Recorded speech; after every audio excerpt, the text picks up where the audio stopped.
जय हिंद सभी प्यारे विद्यार्थियों को, मैं संजीव सिंह आप सबका स्वागत है समसामयिक घटना चक्र पर। आज आपका लेक्चर नंबर 62 62वां लेक्चर आपका चलेगा और टॉपिक है आपका सिंपल इंटरेस्ट, साधारण ब्याज का टॉपिक हम लोग पढ़ रहे थे। तो उसमें केवल एक लेक्चर हम लोग पढ़े हैं, अभी बहुत सारे क्वेश्चन सॉल्व करने हैं, तो उन क्वेश्चनों को हम लोग बारी बारी से सॉल्व करेंगे। एक बात यहाँ पर ध्यान दे दीजिए, ये जो किताब आपकी SSC की है, SSC अभी तक जितने भी एग्जाम कराई है, चाहे CGL का हो, CHSL का हो, MTS हो, दिल्ली पुलिस हो, CPO, जो भी एग्जाम SSC कराती, उन सारे क्वेश्चनों का भंडार आपको इस बुक में मिलेगा। तो मेरे भाई इस किताब को जरूर सभी लोग परचेज करें, ठीक है। चलिए अब आते हैं हम लोग क्वेश्चन पर। क्वेश्चन देखिए, हम लोग 11 तक कर चुके थे। 11 के आगे से क्वेश्चन को हमको क्या करना है, सॉल्व करना है। चलिए 11 के आगे से क्वेश्चन को सॉल्व कर। देखिए आज का पहला क्वेश्चन आपका यहाँ पर लिखा है, एक राशि पर 16% वार्षिक दर से 3 माह का साधारण ब्याज कितना है मेरे भाई, 600 रुपया है, तो वह राशि ज्ञात कीजिए। यहाँ पर पूछ रहा है आपसे क्या, प्रिंसिपल पूछ रहा है आपसे, दिया क्या क्या है, रेट दिया हुआ है, टाइम दिया हुआ है और SI दिया है, सिंपल इंटरेस्ट दिया हुआ है। चलिए अब ध्यान से देखिएगा, सबको पता होता है कि SI बराबर क्या होता है। SI बराबर होता है PTR/100। PTR अपॉन क्या होता है मेरे भाई, 100 होता है। अब इस क्वेश्चन में अगर देखा जाए तो SI की वैल्यू कितना दिया है, 600 दिया है, तो लिख दीजिए यहाँ पर 600। P का मान तो आपको फाइंड ही करना, P का मान निकालना था। टाइम कितना दिया है, 3 माह। ये 3 जो है आपका, ये लिखा है महीने में, अगर इसमें हम 12 से डिवाइड कर देंगे तो ये हो जाएगा किसमें, ये वर्ष में बदल जाएगा। किसमें बदल जाएगा, वर्ष में बदल जाएगा। इसको जब सॉल्व करेंगे तो आएगा 1/4। क्या आएगा, 1/4 वर्ष आएगा। तो यहाँ पर टाइम की अगर बात करें तो लिखेंगे 1/4 हो जाएगा ये।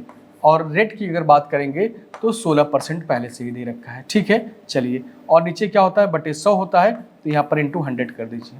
बस इसी वैल्यू को कैलकुलेट करके आपको आंसर देना है। ध्यान से देखिएगा, अगर इसको सॉल्व करेंगे तो 4 से काटेंगे इसको कै बार में, 4 बार में काटेंगे, और इसको 4 से काटेंगे कै बार में, 150 आ जाएगा। सही है, 150 आ जाएगा। अब उसके बाद SI कितना दिया है आपका, 3 माह। 3 माह का मतलब क्या हो गया, 1/4 हो गया, ठीक है। 16% दिया है।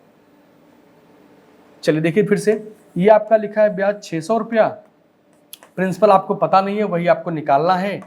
टाइम की बात करें तो दिया है 3 माह। 3 माह का मतलब होता है 1/12 वर्ष, और इसको सॉल्व करेंगे तो 1/4 आ जाएगा। कितना आ जाएगा, 1/4 हो जाएगा। और अगर रेट की बात करें तो दिया है 16%, इंटू क्या कर देंगे यहाँ पर, 100 कर देंगे। चलिए अब बताइएगा इसको, देखिए अगर 4 से काटेंगे 16 को तो 4 बार में कटेगा, ठीक है। और इस 4 से काटेंगे 100 को तो 25 बार में कटेगा। अब 25 × 6 कितना होता है, 150 होता है। कितना होता है, 150 होता है। और 2 जीरो लगा देंगे, यही आपके सवाल का प्रिंसिपल बन जाएगा। यही आपके सवाल का क्या बन जाएगा, प्रिंसिपल बन जाएगा, ठीक है। देख लीजिए क्वेश्चन को, लेकिन ऑप्शन में ऐसी कोई वैल्यू दिया नहीं है, तो ऑप्शन में नहीं दिया है तो कोई बात नहीं है, लेकिन आंसर आपका क्या आएगा, यही है, ठीक है। चलिए आगे बढ़ते हैं अगले क्वेश्चन पर हम लोग। अगला क्वेश्चन देखिएगा, लिखा है, माना कि 2 योजनाओं में साधारण ब्याज पर समान धनराशि निवेश की गई है। जो यहाँ पर पैसा आप इन्वेस्ट किए हैं वो पैसा आपका क्या है, बराबर बराबर है। मतलब जितना आप पहले योजना पर निवेश किए हैं उतना आप दूसरे योजना पर निवेश किए हैं। योजना 1 और योजना 2 में क्रमशः 5 वर्ष और 7 वर्ष हेतु 6% और 8% के दर से साधारण ब्याज अर्जित करता है। योजना 1 और योजना 2 के बीच साधारण ब्याज का अनुपात कितना होगा। अब देखिए इस क्वेश्चन में आपको दिया गया है कि 2 योजनाएं हैं। चलिए जगह कम है, मैं इस क्वेश्चन को थोड़ा सा शॉर्ट में लगा देता हूं, ध्यान से देखते रहिएगा। एक योजना आपका पहला है और यहां पर आपका दूसरा योजना है। ब्याज आपका क्या है, वही आपसे पूछ रहा है।